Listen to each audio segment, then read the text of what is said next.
5 अगस्त 2024 को बांग्लादेश में हिंसा के बीच तत्कालीन प्रधानमंत्री शेख हसीना ने देश छोड़ दिया और शाम करीब 5 बजे भारत के हिंडन एयरबेस पहुंच गईं।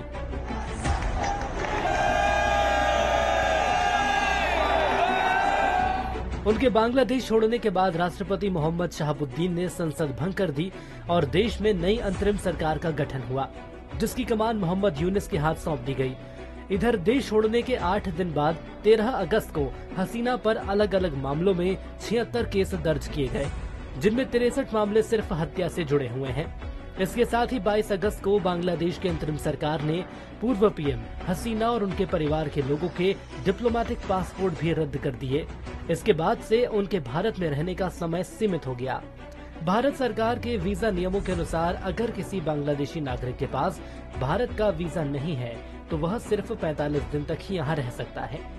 ऐसे में पिछले 25 दिन से भारत में मौजूद हसीना अब सिर्फ 20 दिन और यहाँ रह सकती हैं। इसके साथ ही उन पर अब प्रत्यर्पण का खतरा भी मंडरा रहा है। हालांकि उनके प्रत्यर्पण को लेकर भी कई सवाल हैं। सवाल 1, क्या है भारत और बांग्लादेश के बीच प्रत्यर्पण समझौता? दोनों देशों के बीच प्रत्यर्पण समझौते के तहत दोनों एक दूसरे के यहाँ पनाह ले रहे भगौड़ों को लौटाने की मांग कर सकते हैं।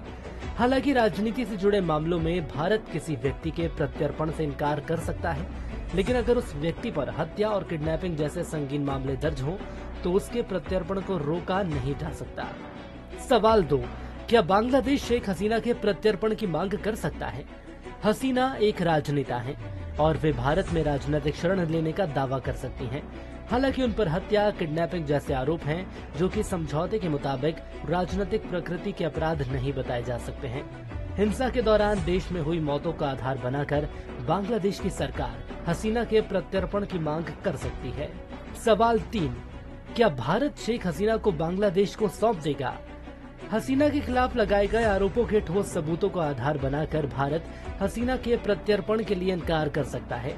भारत बांग्लादेश प्रत्यर्पण संधि के अनुच्छेद 7 के मुताबिक कोई भी देश प्रत्यर्पण की मांग को नामंजूर कर अपने देश में उस व्यक्ति के खिलाफ मुकदमा चलाने की बात कर सकता है।